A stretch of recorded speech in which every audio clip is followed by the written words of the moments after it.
SSLC ಮಕ್ಕಳ ಭವಿಷ್ಯದ ಜೊತೆಯಲ್ಲಿ ಪರೀಕ್ಷಾ ಸಿಬ್ಬಂದಿ ಎಷ್ಟರ ಮಟ್ಟಿಗೆ ಚೆಲ್ಲಾಟವಾಡ್ತಿದ್ದಾರೆ ಅನ್ನೋದಕ್ಕೆ ಈ ಸ್ಟೋರಿ ಒಂದು ನಿದರ್ಶನ ಆಗ್ತಾ ಇದೆ. ಎಕ್ಸಾಮ್ ಮುಗಿದ ಬಳಿಕ ಭದ್ರತೆಯೇ ಇಲ್ಲದೆ ಬೈಕ್ನಲ್ಲಿ ಮಕ್ಕಳ ಉತ್ತರ ಪತ್ರಿಕೆಯನ್ನ ರವಾನೆ ಮಾಡಿದ್ದಾರೆ.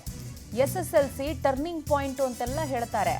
ಅಂತ ಎಕ್ಸಾಮ್ ಆನ್ಸರ್ ಪೇಪರ್ಗಳನ್ನ ಯಾವುದೇ ಭದ್ರತೆ ಇಲ್ಲದೆ ರವಾನೆ ಮಾಡಿದ್ದಾರೆ. ಪರೀಕ್ಷಾ ಸಿಬ್ಬಂದಿ ಸೆಟ್ಟಿಂಗ್ ಸ್ಕ್ವಾಡ್ ಮತ್ತು ಎಸ್ಆರ್ ಬೆಳಗಲಿ ಪರೀಕ್ಷಾ ಸೆಟ್ಟಿಂಗ್ ಸ್ಕ್ವಾಡ್ ಎಸ್ಆರ್ ಬೆಳಗಲಿ ಅವರು ಮಾಡಿರೋ ಎಡವಟ್ಟಿದು. ಪ್ರಶ್ನೆ ಪತ್ರಿಕೆಗಳಿಗಿರುವಂತಹ ಭದ್ರತೆ ಉತ್ತರ ಪತ್ರಿಕೆಗಳಿಗೆ ಯಾಕಿಲ್ಲ ಅನ್ನೋ ಪ್ರಶ್ನೆ ಸಹಜವಾಗಿ ಮೂಡ್ತಾ ಇದೆ.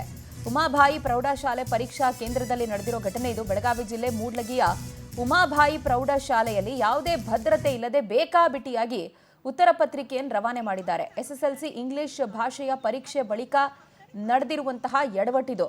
ಒಂದು ಗಾಡೀಲಿ ಯಾವುದೋ ಲಗೇಜ್ ಎತ್ಕೊಂಡು ಹೋಗೋ ಥರ ಉತ್ತರ ಪತ್ರಿಕೆಗಳನ್ನು ತಗೊಂಡು ಹೋಗ್ತಿದ್ದಾರೆ. ಈಗ exam paper question paper leak ಆಗಬಾರ್ದು ಅಂತೆಲ್ಲ ಬೇಕಾದಷ್ಟು ಸ್ಟ್ರಿಂಜೆಂಟ್ ರೂಲ್ಸ್ನ ತಗೊಂಡು ಬಂದಿದ್ದಾರೆ. ಆ ಕ್ವೆಶ್ಚನ್ ಪೇಪರಿಗಿರುವಂಥ ರೂಲು ಯಾಕೆ ಆನ್ಸರ್ ಪೇಪರ್ಗಿಲ್ಲ ಅನ್ನೋದು ಪ್ರಶ್ನೆ ಆಗ್ತಾ ಇದೆ. ಡೀಟೇಲ್ಸ್ ಕೊಡ್ತಾರೆ ನಮ್ಮ ಪ್ರತಿನಿಧಿ ಸಿದ್ದೇಶ್. ನಮ್ಮೊಂದಿಗೆ ದೂರವಾಣಿ ಸಂಪರ್ಕಕ್ಕೆ ಸಿಗ್ತಾ ಇದ್ದಾರೆ. ಸಿದ್ದೇಶ್, ಅದನ್ನೇನು ಆನ್ಸರ್ ಪೇಪರ್ ಅಂತ ತಿಳ್ಕೊಂಡ್ರ ಅವ್ರ ಮನೆ ಲಗೇಜ್ ಅಂತ ತಿಳ್ಕೊಂಡ್ರ?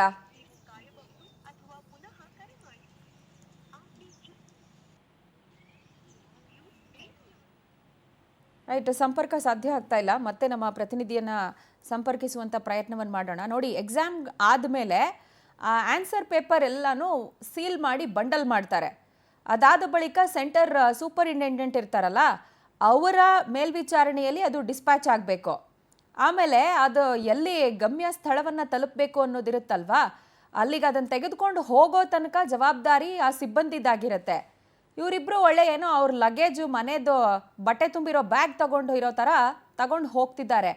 ದಾರಿನಲ್ಲಿ ಏನಾದರೂ ಇನ್ ಕೇಸ್ ಎಲ್ಲೋ ಗಾಡಿ ಬಿತ್ತು ಅಥವಾ ನೀರಿಗೆ ಉತ್ತರ ಪತ್ರಿಕೆ ಎಲ್ಲ ಆಹುತಿ ಆಯಿತು, ಏನೋ ಎಡವಟ್ಟಾಯಿತು, ಯಾರ ಹೊಣೆ ಇದಕ್ಕೆ?